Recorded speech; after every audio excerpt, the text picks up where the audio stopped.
Obrigado nesta noite, ou nesta tarde, Senhor, pelos louvores que foi cantado, pelos irmãos que conseguiram chegar aqui, apesar da chuva, apesar da tempestade. Mas nós estamos aqui agora, Senhor, ministro do nosso coração. Fala conosco e que essa palavra, Senhor, não seja somente palavras ao vento, mas que entre ao nosso coração e que haja transformação, que nós possamos aplicar essa palavra na nossa vida diária, em nome do Senhor Jesus. Amém. Tome aí o teu lugar, queridos. Aqui no capítulo 13, no versículo 24, o Senhor propõe uma parábola. O capítulo 13, irmão, do livro de Mateus, fala sobre as 7 parábolas de Jesus sobre o reino de Deus. O capítulo 13, ele fala sobre 7 parábolas sobre o reino de Deus. E uma dessas parábolas, o Senhor fala sobre a parábola do trigo e do joio. Então ele fala que um homem foi semear o seu campo e semeou uma boa semente. Só que enquanto ele estava dormindo, veio o inimigo, assim específica, e lançou também a sua semente. Quando cresceu a boa semente e começou a produzir, os trabalhadores olharam e viram que entre o trigo havia joio. Então eles falaram: olha, mas o senhor não plantou boa semente? O senhor não semeou uma boa semente? Sim. Mas o que aconteceu? Que agora está surgindo joio junto. Então Deus, o dono da seara, fala: não, é que o inimigo veio de noite e semeou também o joio. Aí os trabalhadores falaram: então deixa que a gente arranque. Ele falou: não arranque não, isso não é trabalho de vocês, deixa crescer junto. E na colheita virá o meu servo e vai separar o joio do trigo, e vai pegar o trigo e colocar no celeiro, e vai pegar o joio e lançar no fogo. O que é o joio, irmão? O joio é uma erva daninha que nasce junto com o trigo.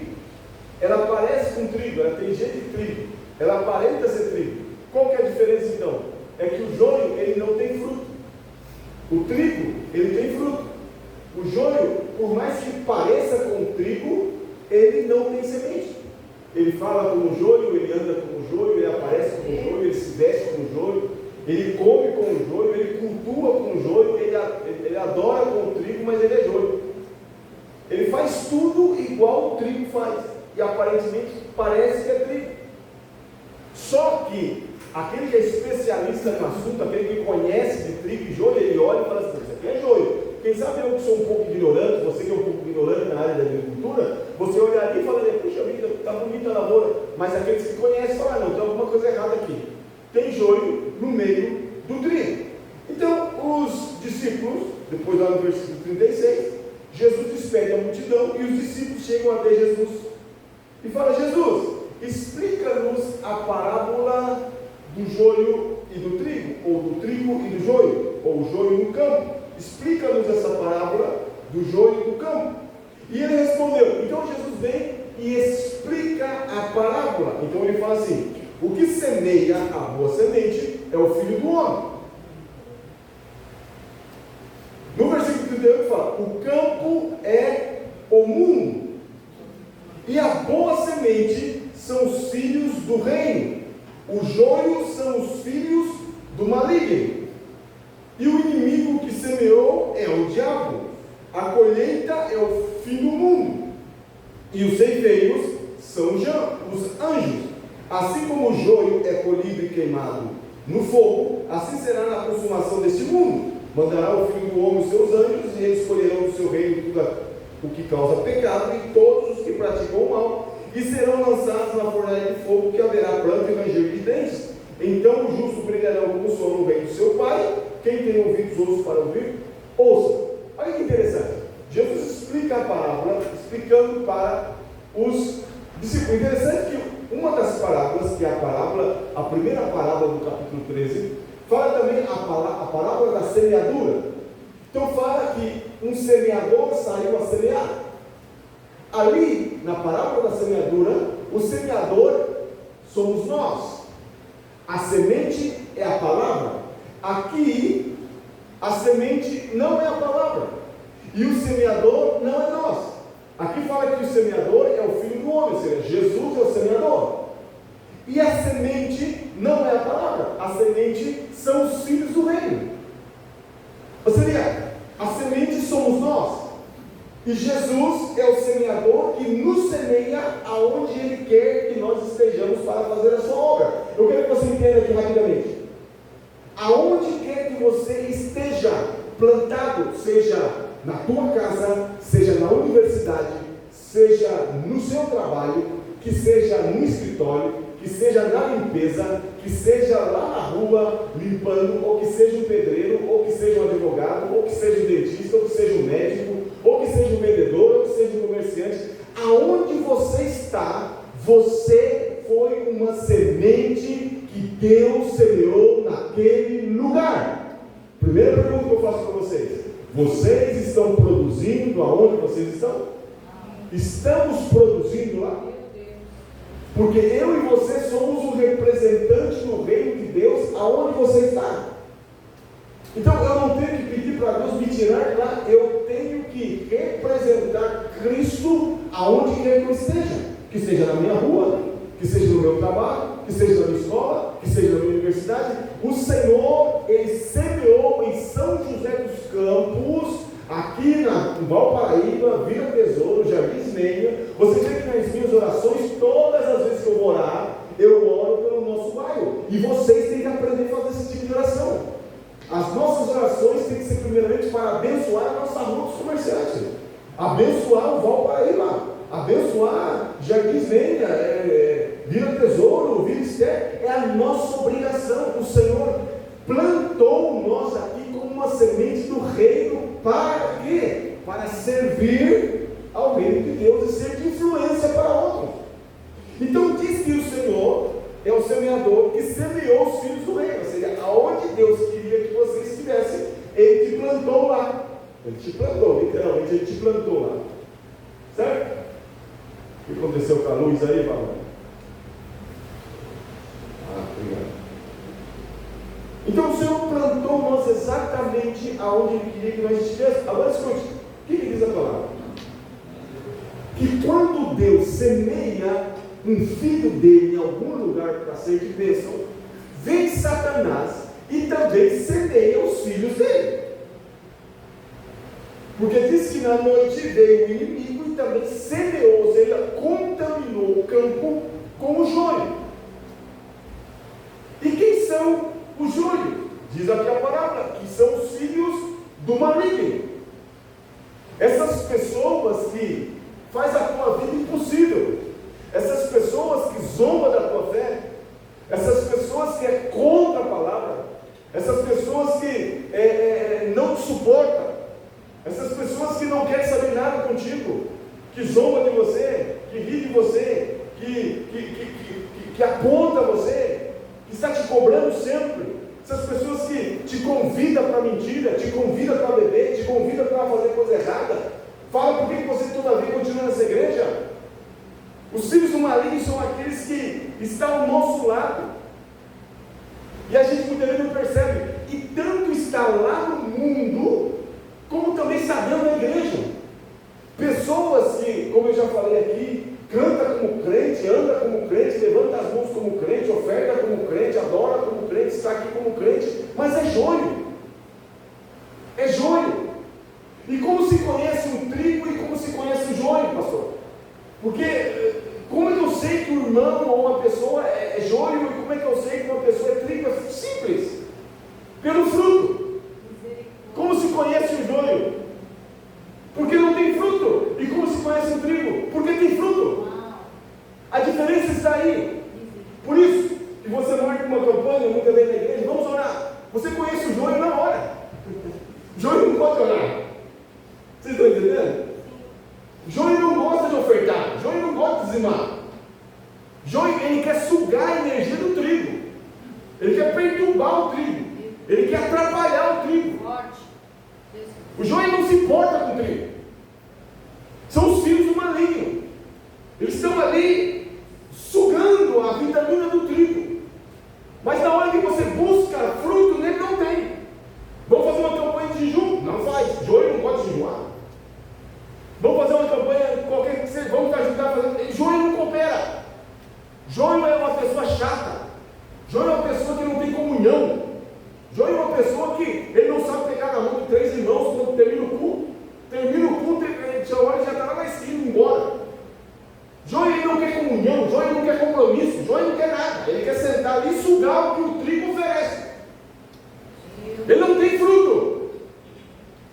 Mas ele parece crente. E se alguém pergunta no censo, que faz aí o Estado, pergunta você que religião você é. Eu sou evangélico, sou cristão. Ele é joio. O joio é cristão. O trigo, ele é crente salvo em Cristo. O crente, o joio, ele veste a camisa. O trigo não. O trigo, ele fica sempre sentado na arquibancada olhando o defeito. Ah, porque tu quebrou isso. Ah, porque acabou aquilo. Ah, porque ele tem isso. Porque ele tem aquilo. O joio sempre é aquele que fica sentado olhando e xingando o juiz. O trigo não. O trigo, ele veste a camisa e ele anda no trigo. Está chovendo, ele está na igreja. Ele não é de açúcar. Está caindo raio, ele está na casa do Senhor. O negócio está difícil, ele continua orando. Trigo, irmão, é trigo, ele tem fruto. E diz a palavra que pelo fruto conhecereis a árvore. Como se conhece o trigo? Pelo fruto. Como se conhece o joio? Não tem fruto. Ah, então, pastor, por que a gente não pega o joio e joga tudo fora? Então, vamos colocar tudo para fora, porque tem hora que dá vontade, né, irmão? Aquela pessoa que está fazendo a tua vida tão difícil, está vontade de matar esse abençoado. Está vontade de mandar embora. Aí o Senhor vem fazer uma advertência. Não, isso não cabe a vocês. Não cabe a você jogar o joio fora. Não cabe a vocês. Vocês têm que aprender a conviver com o joio. E por que Deus permite o joio no meio do trigo, irmão? Porque o joio não é problema para nós. O joio, pelo contrário, ele nos ajuda a se desenvolver como trigo. O joio é aquela Penina, né? Que perturbava a Ana. Lembra de Jana e Penina? O que a Penina fazia? A Penina tinha um filho cada ano, parecia um coelho. E coitada da Ana, nada. Terra seca. E ela zombava de Ana. Zombava. O trigo é isso, irmão. O trigo nos força a viver uma vida de oração. O trigo nos faz discernir quem vai para o Senhor e quem não vai. O joio nos ajuda a fortalecer a nossa fé. Porque nós começamos a orar pelo joio, ainda sabendo que o joio nunca será trigo.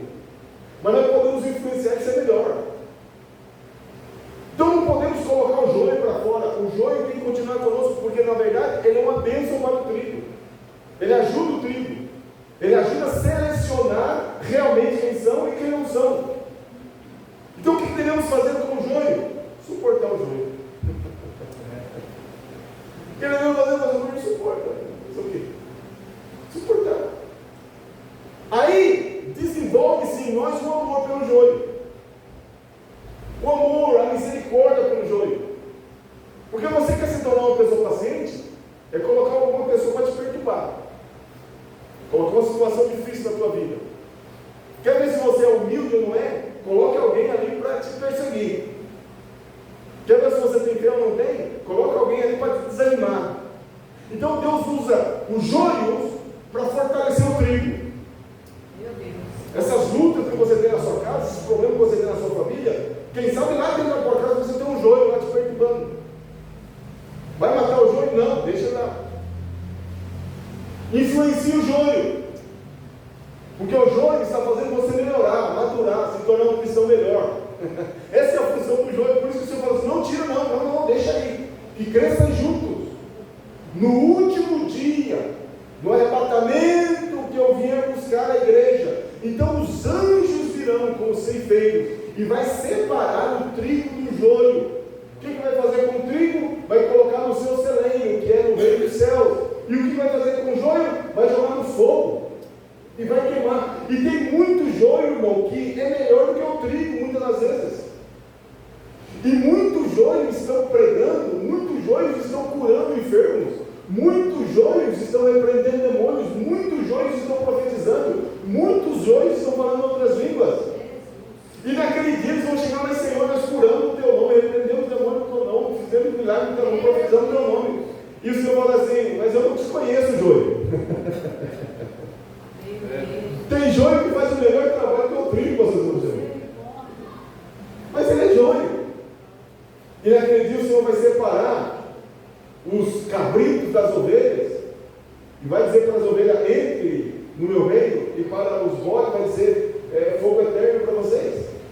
Então, o que eu estou querendo dizer para os irmãos aqui, queridos? É que nós não podemos fazer nada em relação ao joio, a não ser influenciar-nos, e ao mesmo tempo, que o Senhor através dele nos ajude a ser cristãos melhores.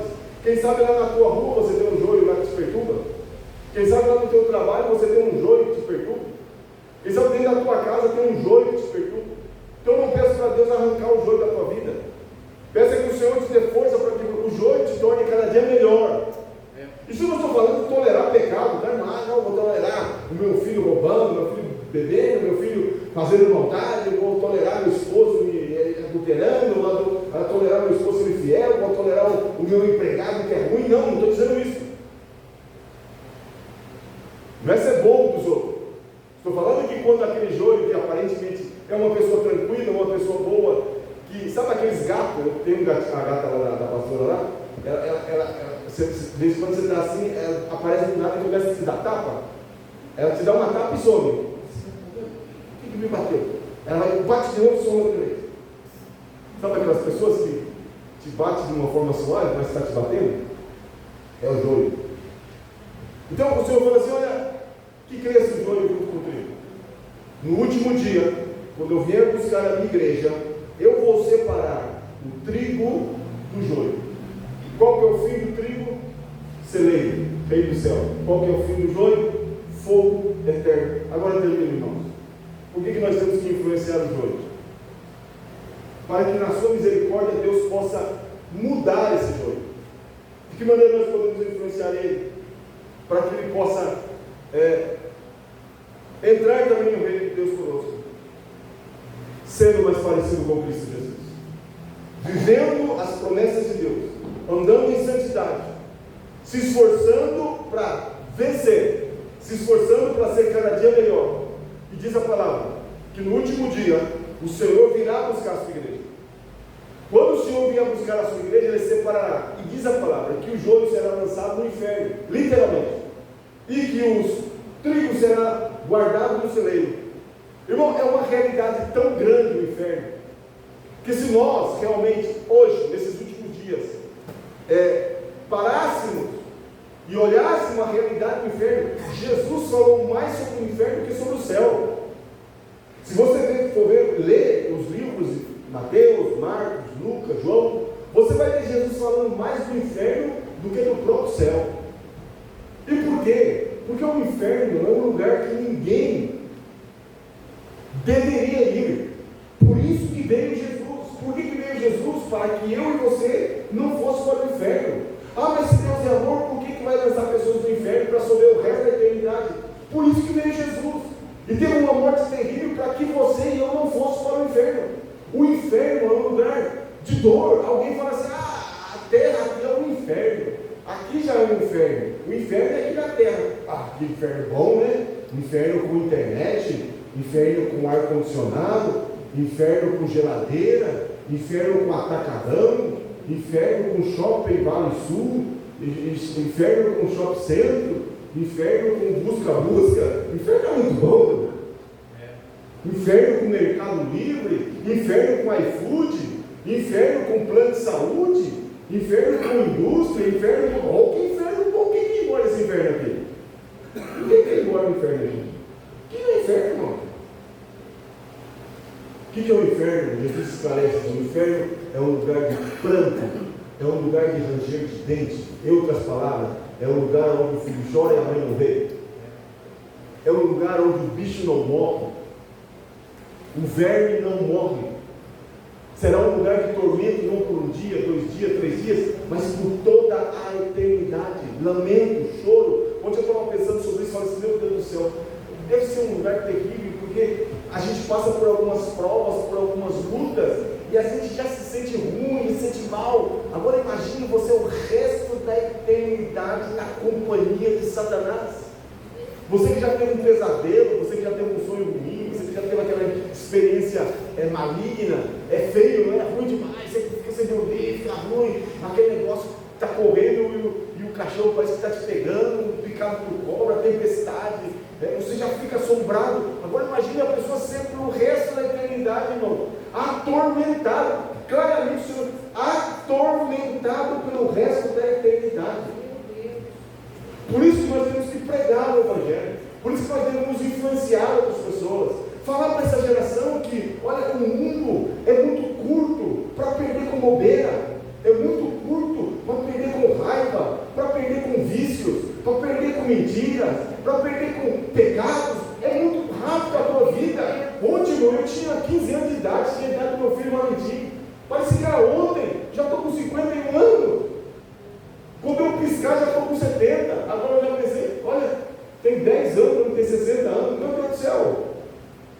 um dia já entra em vaga sem pagar?